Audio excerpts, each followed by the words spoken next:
বলিউডে একসময় কান পাতলে শোনা যেত বিপাশা বসু ও জন আব্রাহামের দুর্দান্ত প্রেমের গুঞ্জন। পর্দার বাইরেও চুটিয়ে প্রেম করেছেন তারা। একই ছাদের নিচে থেকে পার করেছেন ৯ বছরেরও বেশি সময়। তবে তাদের প্রেম পূর্ণতা পাওয়ার আগেই রূপ নেয় বিষাদে। বেশ কয়েক বছর আগেই তাদের বিচ্ছেদ হয়েছে। বর্তমানে স্বামী সন্তান থাকলেও জনের সঙ্গে বিচ্ছেদটা নিয়ে এখনও আফসোস রয়েছে বিপাশা বসুর। ভারতীয় সংবাদ মাধ্যম টাইমস অফ ইন্ডিয়াকে দেয়া এক সাক্ষাৎকারে এমনই তথ্য জানিয়েছেন বলিউডের এই বাঙালি ডিভা। বিপাশা তাদের বিচ্ছেদ প্রসঙ্গে জানান, জন তাদের বিচ্ছেদকে বন্ধুত্বপূর্ণ বললেও তাদের সম্পর্কের বিচ্ছেদ মোটেও বন্ধুত্বপূর্ণ ছিল না। ওই সময় জন বলেছিল সে বিয়ের জন্য প্রস্তুত ছিল না, তবে বিপাশা ইঙ্গিত দিয়েছিলেন সম্পর্কের মূল ভীতি বিশ্বাস তাদের মাঝে নেই। ভারতের এই মডেল কাম অভিনেত্রী ১৯৯৬ সালে মডেলিং ক্যারিয়ারের শুরুতে ভারতীয় মডেল অভিনেতা দিনো মরিয়ার সঙ্গে সম্পর্কে জড়ান। তবে ২০০২ সালেই প্রেমিক জুটির ব্রেকআপ হয়ে যায়। একই বছর জিসম ছবির শুটিং চলাকালে সহ অভিনেতা জন আব্রাহামের সঙ্গে ডেটিং শুরু করেন। দীর্ঘ ৯ বছর ধরে চলছিল তাদের এই সম্পর্ক। ২০১১ সালে বিচ্ছেদ হয়ে যান তারা।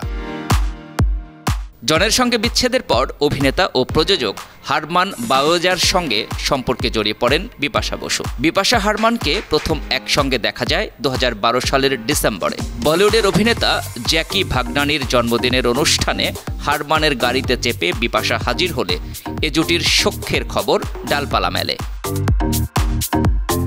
পরবর্তী সময়ে লুকোচুরির আশ্রয় না নিয়ে প্রকাশ্যেই বিভিন্ন জায়গায় ঘুরে বেড়াতে দেখা গেছে হারমান ও বিপাশাকে। ২০১৪ সালের ফেব্রুয়ারিতে নিজেদের প্রেমের কথা জনসম্মুখে স্বীকারও করেন তারা। তাদের বাগদানের গুজবের পাশাপাশি এবছরই বিয়ে করে থিতু হতে যাচ্ছেন বলে খবরও চাউর হয়। তবে ওই বছরের শেষের দিকে বিচ্ছেদ ঘটে তাদের।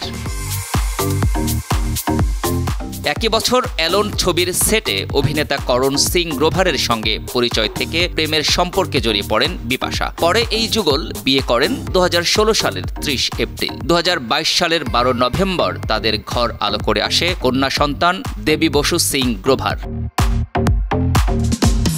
দিনো মরিয়া ও হারমান বাওয়েজার সম্পর্ক ভুলে গেলেও জনের সঙ্গে বিচ্ছেদ নিয়ে এখনো আফসোস করেন বিপাশা বসু। বিচ্ছেদ প্রসঙ্গে নিজের মানসিক অবস্থা বোঝাতে বিপাশা জানান, তখন আমি নিজেকে পরিত্যক্ত বোধ করছিলাম। তখন পর্যন্ত আমি একটা রঙিন দুনিয়ায় বাস করতাম। এখন বসে বসে মনে হচ্ছে আমি খুব বোকা ছিলাম।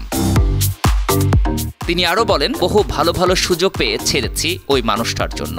পাথরের মতো দাঁড়িয়েছিলাম। আমি ভালোবাসতাম তাকে। আমার সম্পর্ককে ভালো রাখার জন্য, আরো বেশি করে সময় দেওয়ার জন্য বহু মানুষের সঙ্গে দেখা পর্যন্ত করিনি। বিপাশা বলেন, পরে এক সময় বুঝতে পারলাম যার জন্য এত কিছু ছেড়েছিলাম, এত পরিশ্রম করেছিলাম, তা রাতারাতি চলে গেছে। আমি বুঝতে পারি সম্পর্কটা শেষ হয়ে গেছে।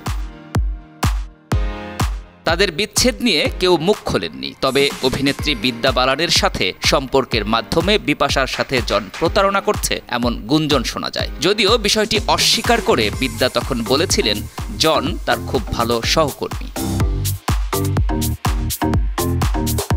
বিনোদন ডেস্ক, ৫২ টিভি।